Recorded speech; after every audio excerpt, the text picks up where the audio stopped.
Okay, let's start chapter 39. Basically talking about World War II here and talking about the home front during the war. The first thing we have to do is mobilize ourselves to get ready for a massive war. The War Production Board was established to help manage the war effort. This is very similar to the War Industries Board that they had in World War I, run by Bernard Baruch. Something very similar to that. Try to figuring out, kind of almost think of it as like a big committee that figures out how the best way to help us get ready for a massive war.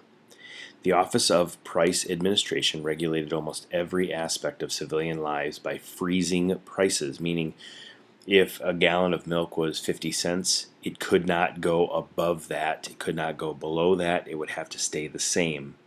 They also froze wages, meaning if you made $3 an hour, you made $3 an hour. They couldn't give you more, they couldn't take away from it. And then they also worked on rationing. You might be like, what is rationing? It's basically deciding on how much you're going to need and not giving you more than what you have so that stuff doesn't go to waste. Particularly, they would ration sugar, gasoline, coal, bread, those type of things, milk, in order to kind of make life a little bit easier for people.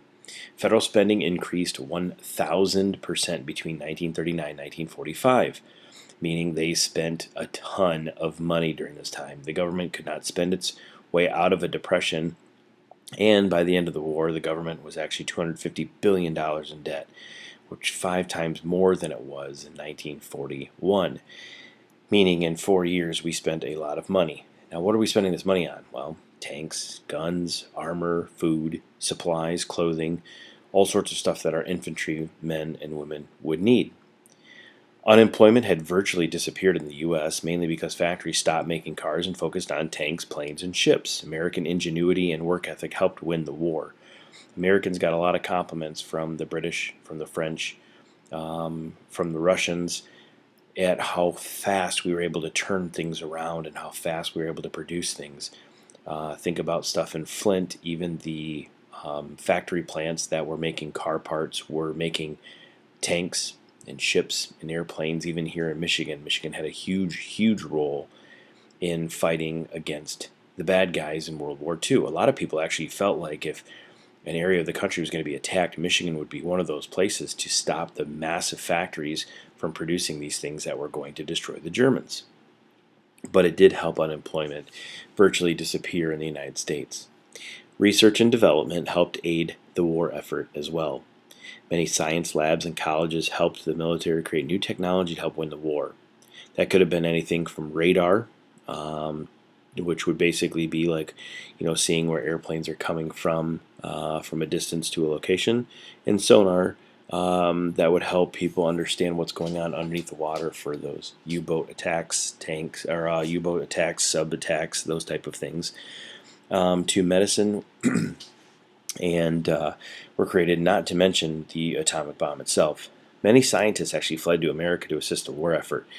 And some of them were escaping because the Germans would make them do horrific science experiments on people, basically torturing people. And so a lot of scientists actually tried to escape from Europe before they got captured by the Germans and were threatened to either do what they wanted them to do using what Winston Churchill called perverted science, and they would escape because they did not want to be a part of perverted science, or if they were part of it and they decided that they didn't want to be a part of it, Hitler would have them killed themselves. Unions agreed to halt strikes during the war effort, but workers would become increasingly disgruntled about pay and hours because they felt like they were working too hard. Even though it was for the war effort, they were working a lot more hours and still getting paid the same amount of money. And so, but the unions did their part, said that they would continue to help us in the war effort. As far as paying for the war effort, it would be based on increasing the income tax for the wealthy Americans and also selling war bonds. Think Captain America, traveling around and trying to get people to raise money and how he was trying to encourage people to do that. That's where they got a lot of this money from. Propaganda. Most people were okay with going to war, so war materials were generally used to uphold the public morale. This wasn't like World War I when you had the poster board war when they were trying to convince everybody that the Germans were bad guys and that, that type of thing. People knew that the Japanese were bad people, because they attacked us when we were not expecting it. And so you didn't really have to rally support there, but it did try to just keep the public morale. Now, does that mean that they didn't do stuff that was anti-German and anti-Japanese? No, of course they did. Some of the Japanese materials that they used were pretty bad. But news was controlled to keep troop movements a secret. They didn't want the news telling, hey, this is where we're fighting, this is where we're attacking. Movies, radio, and music all reflected patriotism.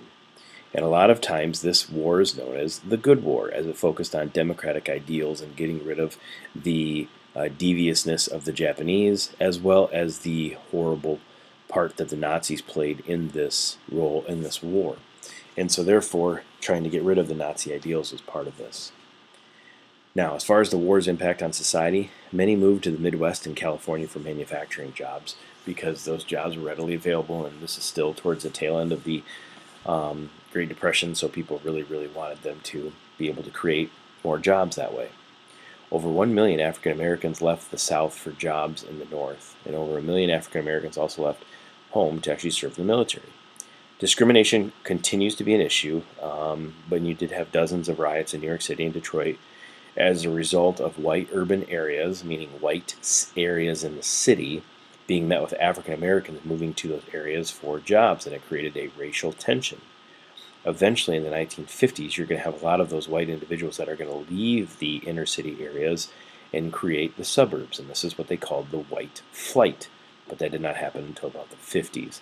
But again, you're already getting that tension.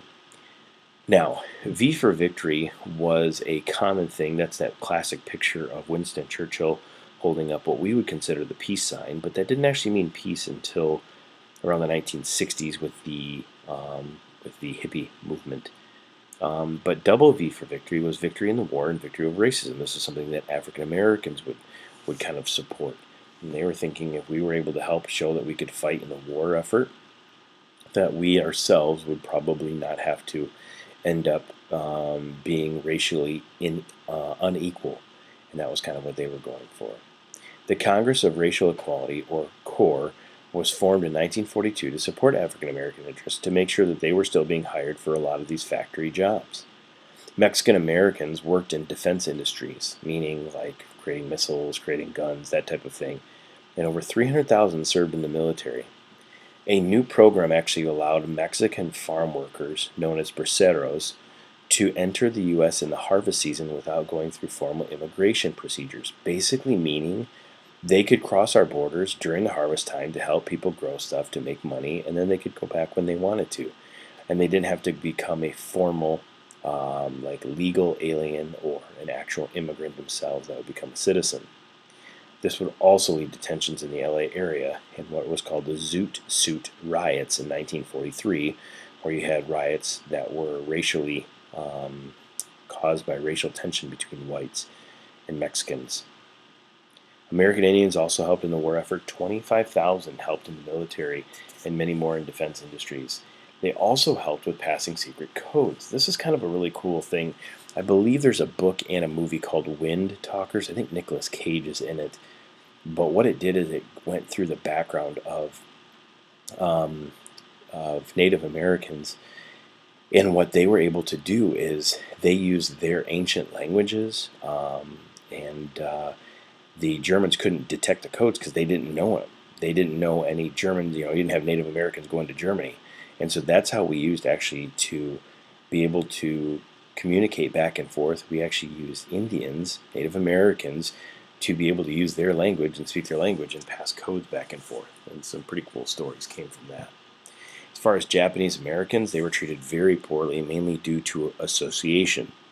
Now, again, this is unfortunate, but Americans didn't really care if you were from Japan, but if you were from any Oriental country, you were probably discriminated against because people didn't, try to find out if you were Japanese or Chinese or anything like that.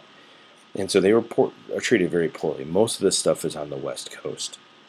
However, over 100,000 Japanese Americans were sent to internment camps. Now, these are not the same as the death camps. Don't think of them like that. But they definitely weren't pleasant. Basically, think of it as like a huge family camp in the middle of the desert, all over the place. And in the court case Korematsu versus the U.S., the Supreme Court justified this action as a wartime policy. Basically, what they justified was Japanese Americans on occasion, but just a lot of times just Japanese legal immigrants would be taken from their homes, from their business, and they would be taken to these locations in eastern California, in Nevada, in Utah, even in some in Arkansas, and they were able to just told them that they had to go. And if they didn't go, they would be jailed. And basically ending a lot of their civil liberties. And the Supreme Court even supported this as a wartime policy. Now, how did Franklin Roosevelt get away with this? Well, he said that it was for the protection of Americans. Or he said it was for the protection of these Japanese Americans, and he couldn't guarantee their protection against Americans who were upset by them. However, this was probably a policy to watch them more than to watch us. In Reagan's administration in the 1980s, they apologized for this action and awarded financial compensation to those who were affected. The financial compensation was a couple $1,000s, but still, you think about like the years lost and the businesses that were lost, and just the fact that they were treated very poorly and their civil liberties were crushed. Doesn't seem like a very good thing, and it's definitely a black eye when it comes to Franklin Roosevelt's administration. Women, over 200,000, served in different uniforms. They had different organization, WACs and WAVES, which was the Women's Army Auxiliary Corps. I cannot remember, sorry, I should have looked this up beforehand, but WAVES dealt with women, and it worked with, I believe, the Navy, if I remember correctly. Many worked in factories, and this was symbolized by the classic Rosie the Riveter, and where you have the woman who has her sleeves rolled up and is wearing a red bandana and says, "We'll do our part," to support her husband. She was the symbol of women during the World War II era. And many of them worked in factories by creating airplanes and tanks and guns and all the stuff that the men could do while the men were away at war. Most women didn't go to war. They would have been maybe nurses, or they would have been like secretaries. They wouldn't have had a lot of a prominent role in the military side of things, but they would have a role in the nursing of men. Election of 1944, this election had less interest than the previous ones due to World War II. Roosevelt was chosen to run again based on people being nervous that a change in leadership could hinder the war effort. Truman was chosen as vice president as he seemed less radical and more manageable than Henry Wallace, which was his previous vice president. Pretty much everybody knew that Franklin Roosevelt was not doing well health-wise, but so they knew that the vice president candidate would probably be an important person, or needed to be. Thomas Dewey was chosen for the Republicans, and he didn't really bring much to the table. FDR wins an unprecedented fourth term by 53% of the popular vote, but more in the Electoral College. FDR denied health issues were happening to him, but in reality, he was dying. And he would only live 3 months into his fourth term, and then at that point in time, he would pass away in Warm Springs, Georgia. But why is this election important? It's important because it becomes his fourth one. If he wins this election and he survives all of it, he would have been president for 16 years. All right, that's it for today. We'll go to Battlefronts